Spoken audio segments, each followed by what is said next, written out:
Hello and welcome to the Pastor Well podcast. This is Hershael York. I'm Dean of the School of Theology at the Southern Baptist Theological Seminary in Louisville, Kentucky. I'm also pastor of the Buck Run Baptist Church in Frankfort. Pastor Well is dedicated to helping those who serve the Church of the Lord Jesus Christ be faithful in ministry. We do that by interesting conversations with servants of the Lord that can encourage and inspire us. And our guest today is Dan Darling, who is one of the most multi-talented people I think I have ever met. Dan is the Vice President of Communications for the Ethics and Religious Liberty Commission. And in fact, we are on location. We are coming to you from the studios of the ERLC in Nashville, Tennessee, where it is my privilege to talk to Dan. He is the author of several books, and his most recent book, I'm interested in talking about this, is The Characters of Christmas. Now, Dan, let me just dive in right here. The President of the United States tweeted something about your book. I know. It was wild. What happened? Tell us about it. So I'm just, it's a Saturday, and I'm just minding my own business, hanging with my family. And I had a pastor friend from North Carolina just text me and say, hey, the president's out there hustling your book. I'm like, what are you talking about? So he sends me a screenshot. I'm like, did this really happen? So, yeah, it was pretty crazy. How did it happen? So I did this. So, interestingly, Fox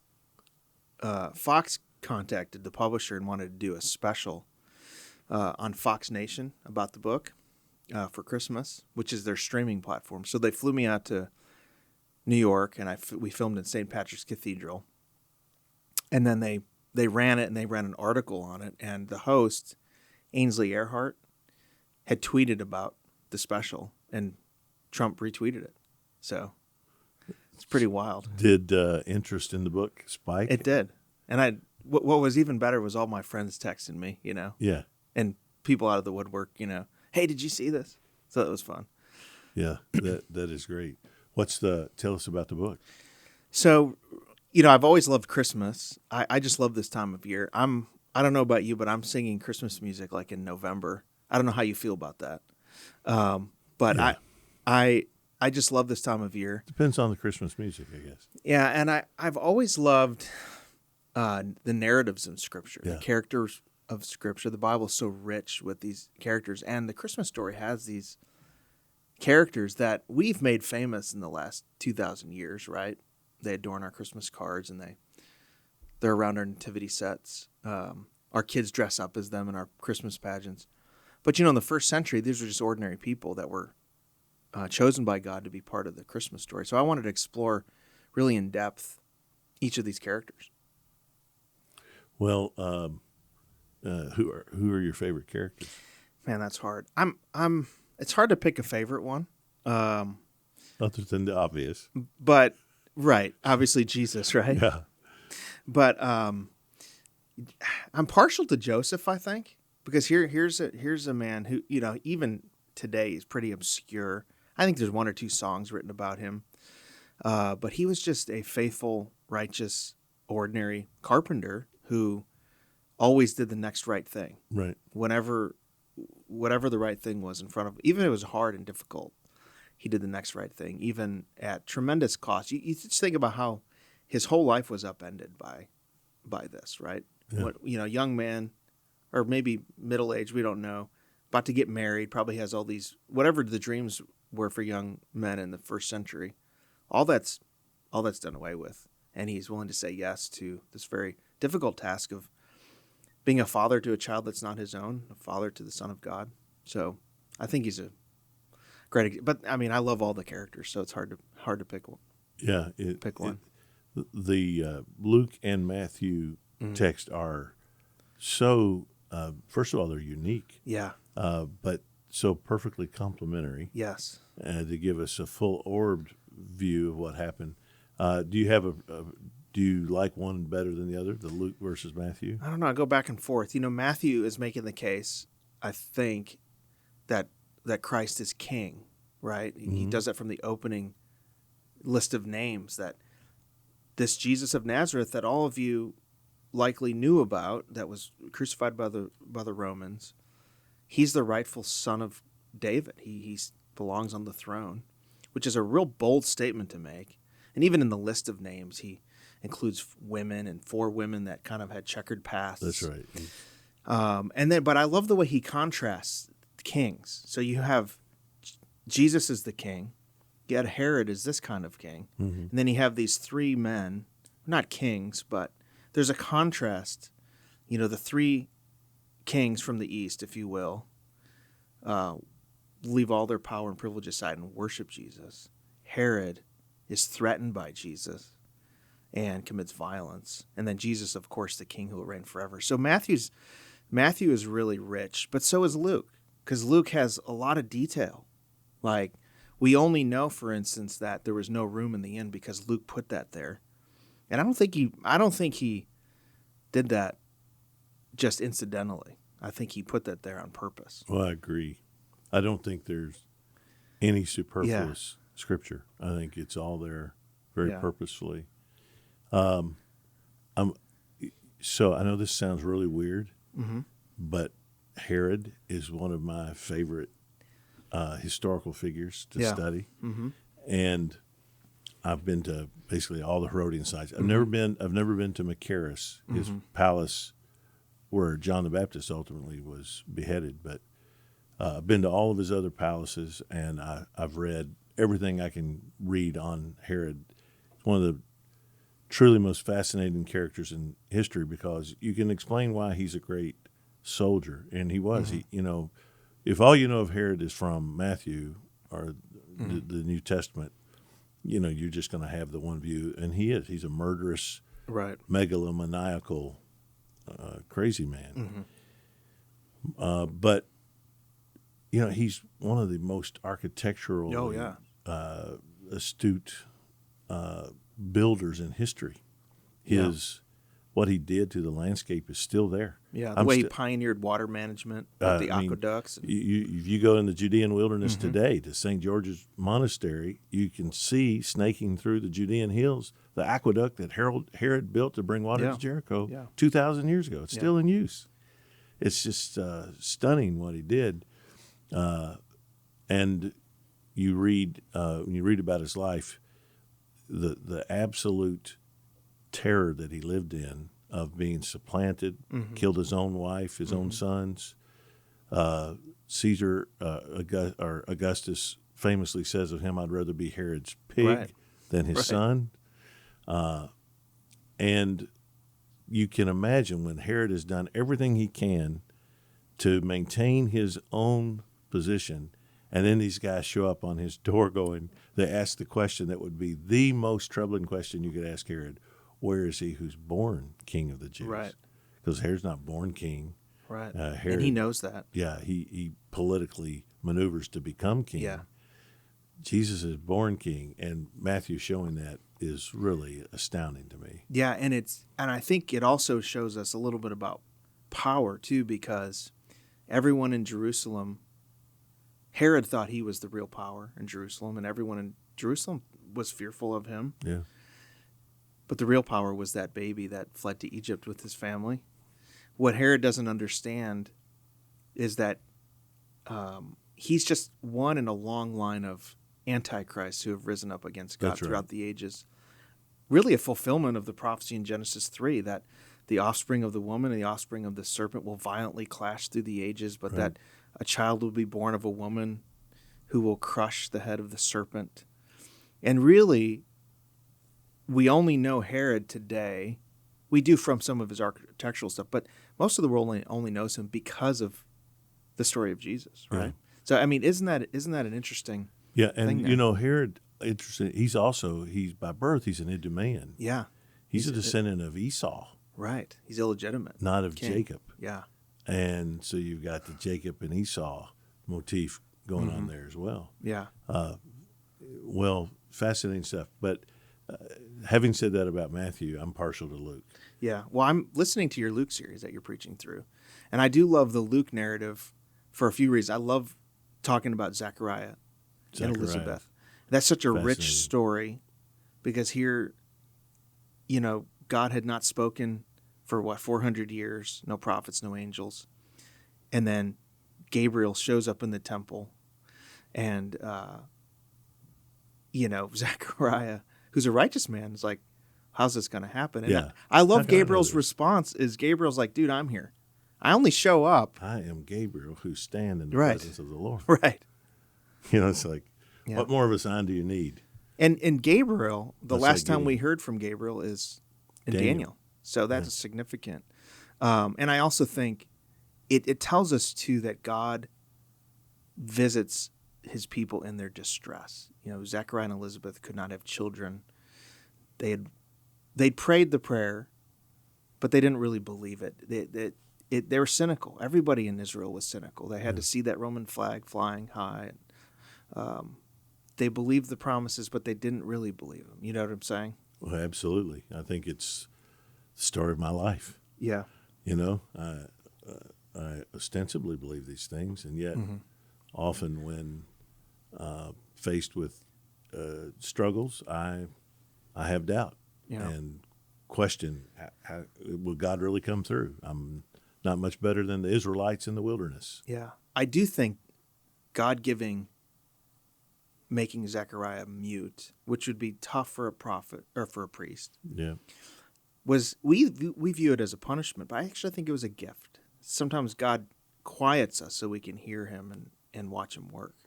I agree. It is very difficult to hear God speak when you're in a noisy room. Yeah. When your life is filled with the din of busyness.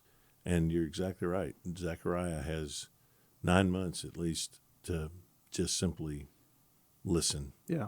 to hear God, to hear others. And it's interesting in that the birth narrative of John, that the neighbors and family members say to Elizabeth, what do you want to name him? And they suggest Zechariah. She says, his name, future tense, will be John. Mm-hmm.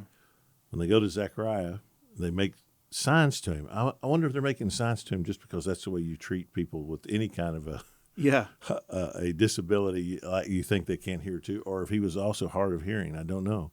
But they made signs to him. What do you want to name him? And he writes, present tense, his name is John. John. Yeah. And that's when God opens his mouth. And the Benedictus, his song, is, it's so beautiful. it is the rich history of God's redemption of his people. I mean, that's one of the things about Christmas that I just love. It's such a multifaceted diamond. And you think of all the creativity that has come out of the story, right? Even in the Bible, the prayers of Zechariah, the prayers of Mary, the prayers of, it's just really incredible. And I think throughout the church history, some of our best literature, some of our best sermons have come from that story. Do you enjoy writing? I really do, yeah. And you've written how many books? So this is my 8th book. 8th book. Yeah. I've always liked writing. I mean, ever since I was like in junior high, I had a teacher say, I think you can do this. I don't know if you had someone in your life who just says, when you're in that kind of impressionable age, here's something I actually think you're good at. And so I just took that and ran with it. That's fantastic. That shows the power of a teacher. Yeah. How much difference a teacher makes. But you also preach. I do preach. I do enjoy it. Yeah. Tell me about your role at your church. So I pastored for almost 6 years in Chicago area. And then when I came here to ERLC, and then not long after I came here, Green Hill Church in Mount Juliet, which is east of town here, about 15 miles. I'm an associate pastor, so I'll preach, once every several weeks, which is great. And I really enjoy preaching. So I do miss preaching every week, to be honest. Do you get to travel and preach much? A little bit, yeah. I try not to be gone on Sundays as much with our kids because, there's something about going to church with your family that's really formative, I think, absolutely. For our kids. Absolutely. And how many children do you have? So we have 4 kids. My oldest is 15, or will be 15, probably by the time this airs. And then my youngest is 8. So 3 girls and a boy. Wow. So we got a full house and fun house. You've been married how long? 17 years. Yeah. And your wife's name is? Angela. Yeah. Angela. And how did the two of you meet? So it's a long story and kind of funny. And I don't recommend this for young men, by the way. So I was on staff at a church in Chicago area, and she had graduated from Stephen F. Austin University in Texas, got her teaching degree, and then she had gone to Germany to live as an au pair for about a year. And she started feeling the Lord calling her back into ministry. She's watching Charles Stanley over there and just felt convicted, like, I need to come back into ministry. So she found our church, which had a kind of a preschool and a school there. And so she eliminated every other place and decided to come to ours, which is really, really kind of funny. Really kind of providential. Yeah. And so she came, and we were friends, but I wasn't interested in her right away. She kind of blew in from Texas. She was very energetic, and I was like, man, I don't know if I can handle that. But then I had a pastor friend of mine say, man, you should ask her out. And I'm like, I don't know. So I finally worked up the courage to ask her out. The way I asked her out is not something I'd recommend for young men. We were both on staff at this church, and instead of going up to her in person and saying, hey, would you go out for dinner with me? I left her a voicemail on our company voicemail. And I also asked her to kind of keep it low key. Oh my goodness. Yeah. She still went out with me. That's God's grace. It's of the Lord. Yeah. So we've been married for 17 years. She's great. She very disciplined, loves the Lord, very godly, great wife and mom, and she teaches women at her church and young women as well. So I'm blessed and fortunate to have her. So tell me what your writing process looks like. If you enjoyed it, do you set aside regular time? Yeah, if I'm writing articles, those I try to piece in when I have time, because those don't take as long. When I'm doing a book project, chapters are harder to write, take longer. Typically I try to take Fridays, and sometimes a little bit of Saturday to write. I try to do a lot of reading beforehand, before I go into a book project, and then organize all my notes, and then I kind of have all that. But, there's really no substitute for just sitting down and doing the work. I mean, I love writing, but it is work, right? It is work. Yeah, even things you love are work. And, when you're writing a book, there's a kind of a process where you get a great idea, you pitch it to the publisher, if they like it, and then they give you a contract, and then you're excited about it. Then you're like, oh, I actually have to write this thing. Right. And then you start doing it, you're feeling good about it. About halfway through every single book, I don't know if you have this, you feel like like an idiot. Like, why am I even doing this? Who am I to write this book? Tim Keller's already written it. It's way better. Hershael York's already written one. It's way better. But you kind of have to push through that, and then you finish. So it's an interesting process. Do you enjoy preparing? Maybe you shouldn't even compare them, but how do you feel about writing versus preparing for preaching?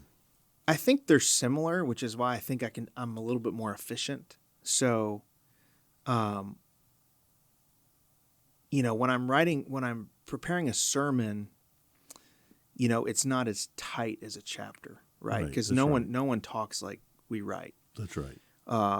So it's and let me just interject. One of my main teaching points for my students is don't preach like a writer. Right. That's exactly right. Yeah. I mean, they're two different media. So when I write a sermon, now I manuscript my sermons, because for me, I feel comfortable up there if I have it all up there with me. But I write it much looser. I write it for my voice. I'll put things in there that you would never put in a book, right? And now it's hard to take sermons and go and make those into a book, at least for me.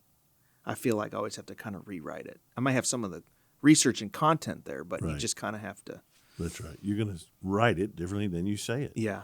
In oral communication, you can repeat words, right? It's not a thing, but you don't want to do that. You don't have the same word 3 times in a paragraph when you write. Yeah.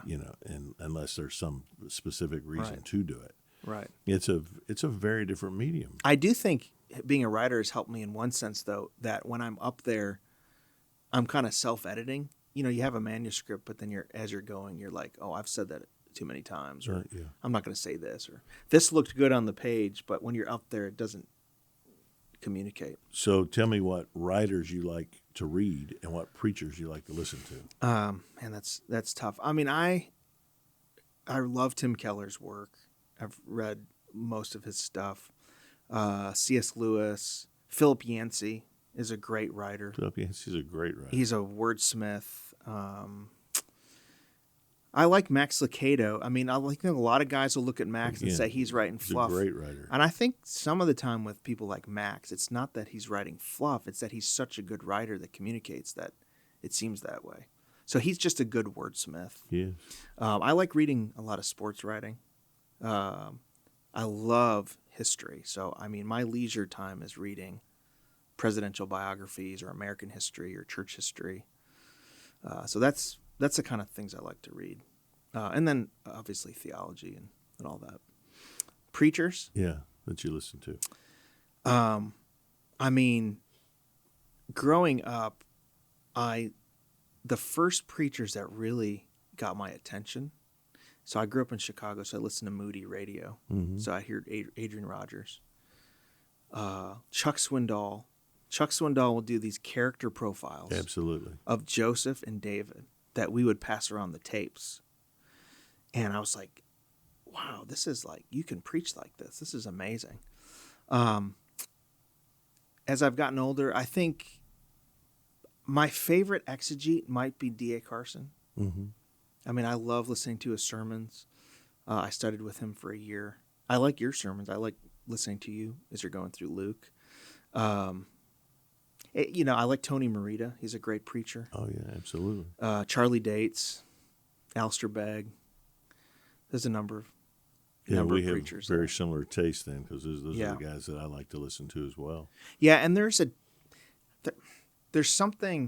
teaching and there's preaching, right? And I appreciate both. Yeah. But there's a preaching, an exhortation, when you're leaning into the listener, to the people you're preaching to, that that's what makes preaching, I think, distinct from any other kind of... Well, and especially in the pastoral relationship, man, there's a... Mm-hmm. I preach at Buck Run like I preach nowhere, because I love these people. I can tell through life with these people. I mean, just before we started this recording, I got a text message. One of the best ladies in my church went home to be with the Lord just minutes ago. When I stand to preach in my pulpit, we're all going through this together. And there is a vitality, a reality to what you're preaching. It's not like being a conference preacher and dropping in somewhere, which I love to do. Yeah. And love to hear. You're exactly right. There's something about the daily or the weekly rhythms of the church life that... It's a shepherd, man. Yeah. It's being a shepherd. And I can tell a pastor who's been with his sheep. Yeah. Like even if I listen to a podcast, I can just tell that he's been with his people. He knows his people. Right. Like every pastor has to be a preacher, right? But every preacher is not a pastor. And you can tell. That's true. And I see myself not as a preacher who shepherds, but a shepherd who preaches. Mm-hmm. And that's just the value that I hold as a pastor. Yeah. Frankly, I think it's what has enabled me to be at Southern as long as I have. I love being in the classroom. I am not wired to do it exclusively. Mm-hmm. I need to be in a church and then taking that experience into the classroom with me. There's something about the rhythms of church life. I've been going to church my whole life, and I still look forward to Sundays. I mean, there's something about that rhythm of being with the same people over a long period of time, walking with them, growing with them, the messiness of it, I just think it's so good to hear you say that, because most people's acquaintance with you would be through your books, your role with the ERLC, which is a ministry to churches and all that. But men, as members of this denomination, we're both part of the Southern Baptist Convention. I want our denominational leaders to be plugged into the local church. I mean, That's vital. Is about the local church. You can lose that, and sometimes when I read some national leaders, I don't sense that they are around ordinary, regular Christians. Mm-hmm. I mean, because let's face it, the Church of Jesus Christ is built mainly of just ordinary Christians who don't have platforms and aren't famous, or just being faithful around the world. And so I can tell when leaders have gotten away from that. I don't know if you can. Yeah. I had a conversation a few years ago with a speaker, really gifted guy, and I just said, "Hey, tell me about where you go to church." And he was like, "Well, I'm not really plugged in because I'm speaking on Sundays all the time." And I'm like, "How can you equip the church if you're not part of a church?" Yeah. You know? Yeah, I would argue that you can't. Yeah. I mean, Jesus sort of left us a plan, Right. and it's the local church, and I just don't think you can be divorced from the local church and really be serving God's people faithfully. Yeah. It is so very, very important.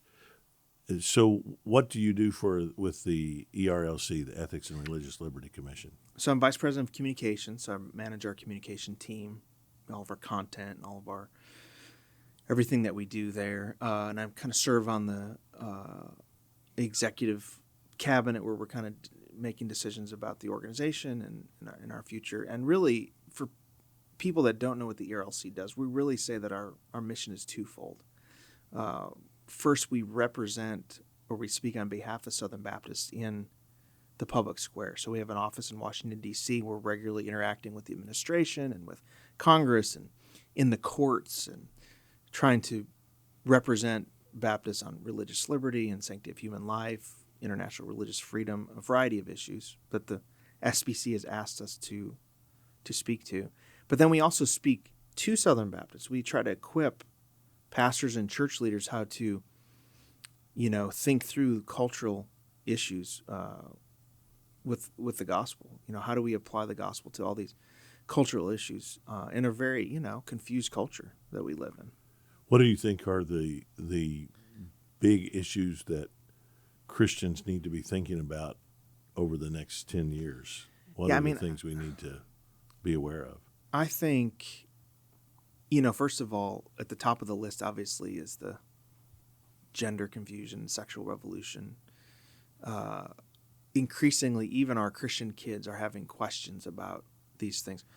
What is the Bible is increasingly at odds. The biblical sexual ethic is increasingly at odds with the world. And so I think but I think on top of that is just, for American Christians, I don't think we're used to yet of what it means to follow Jesus means that we're going to be at odds at some point with the prevailing culture. You're not going to fit. Right. And so getting used to having that, you either accommodate, or there's two wrong reactions. We either accommodate and change, kind of change the Bible to fit the times, or we get in this reactive, angry posture. Right. And I think Jesus calls us to a better way.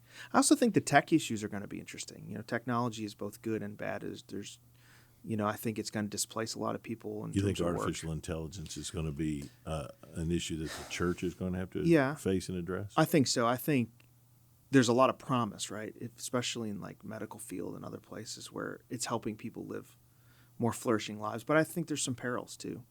And I think, sanctity of life issues, human dignity issues, whether it's the unborn, whether it's the elderly, and everything in between. So I think those are and really, I think one of the big issues we're going to have to think about is we're an increasingly polarized society.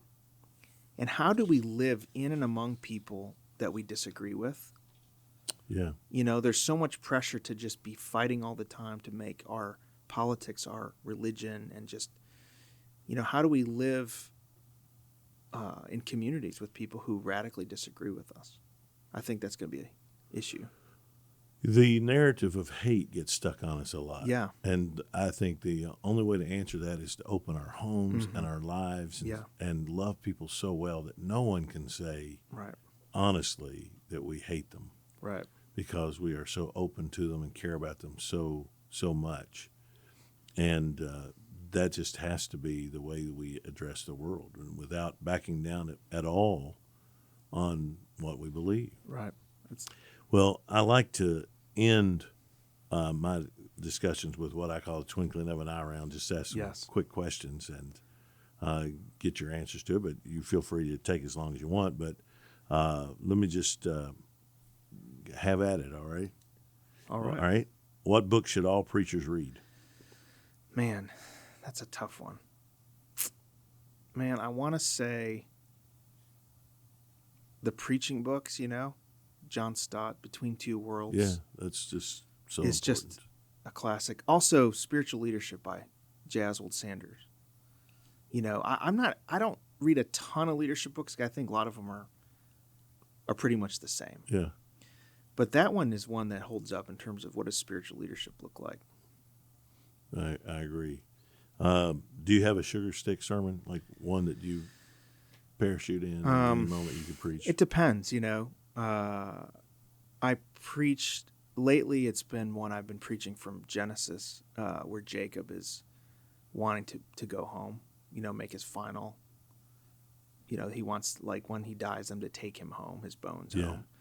And I just think there's a lot there in terms of our longing for home and what that looks like.